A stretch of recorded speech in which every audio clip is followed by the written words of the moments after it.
Alright, this is a video about a brief summary on what I presented last week on the topic of semiconductors. So I would like to briefly touch about that and hope this video makes some sense. So apparently, the idea that a semiconductor is something to be very much more viewed as a competitive edge is something that all of us has to take uh, really a lot of considerations.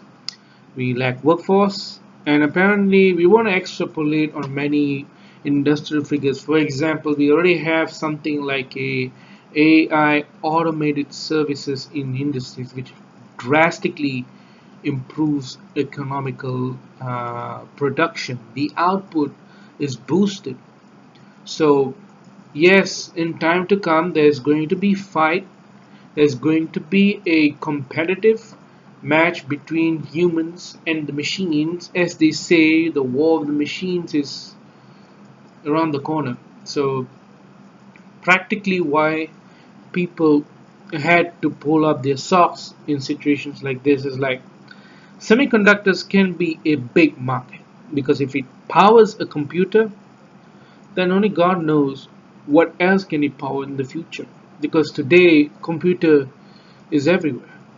Is in our devices, it already come into our hand so long ago that my aspiration of seeing a fully robotic environment would come to life, and largely Malaysia would benefit from the influx and surplus of many words of semiconductors. This is a prominent future. Computers are still the growing market. No matter what you do, you gotta live with a computer. A student gotta go to his university and he has to have a laptop. And some of those laptops have our Malaysian semiconductors end up inside there. So with the rise of the machines, we could see a potential market lead there. Just like how Dubai in the United Arab Emirates, Qatar, Doha, and Kuwait and Jordan, countries like this, they're notorious for their oil, especially Brunei. And if they can capitalize on the oil market, which fluctuates every time, but then we can see a lot of increase. Only time will tell that Malaysia would get the edge when it comes to semiconductor. And for that, we must be the prominent people. We must be established as key player. And we go about doing with the regular R&Ds to just make sure that it goes well. It goes well. We are the industry leaders. We're the industry players. And there will be a time when we will have an influx of a what you call demand for such devices. So when the semiconductor market expands, the demand expands, we gotta make sure that the supply they're looking for is the supply in our country.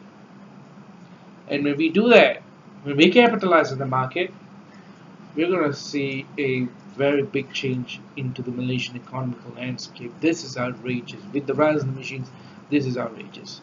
So that's all for me, and I hope this video makes some kind of a notion, an idea that spark on your mind. What is it about semiconductors? So this is what I come to it. So yeah, thank you. Selamat pagi, saya Hanafi. Saya ingin menunjukkan cara-cara untuk menukar base year bagi indeks yang kita ingin gunakan pada tahun yang seterusnya. Data yang saya ada ialah data indeks perindustrian Malaysia. Saya akan tunjuk cara-caranya. Saya ada data daripada tahun 1999 hingga 2000. Mula-mulanya kita perlu kumpulkan 3 tahun punya data. Saya ada old series with 1988 sebagai base year, dan old series ini adalah new series. new series with 1993 equal to 100. Jadi kita kumpulkan 3 tahun, 1994 untuk all series, 1995 untuk all series, dan new series untuk pada tahun 1995 dan 1996. Jadi cara-caranya ialah seperti berikut. The key figures are the index number for the two series. For 1995, 210.6 is the old series, while 127.1 is the new one. 210, this one, and 127.1. This is the old series, this is the new series. After that, to change old to new, we need to change the base of the old series to 1995 and to multiply each old number by 127.1 over 210.6. To find the value for 1994 in the new series, we have to calculate like this. We take the old number, old series, 1x6.3. We multiply with the ratio from this, 127.1 divided by 210.6, and we got 112.35 for the new series in this. So this is 112.35, and after that kita boleh sambung daripada tahun 1994 ni sampai ke bawah. Itu cara-caranya. Terima kasih. Next, saya akan sambung video ni kepada rakan saya, Yuganesh.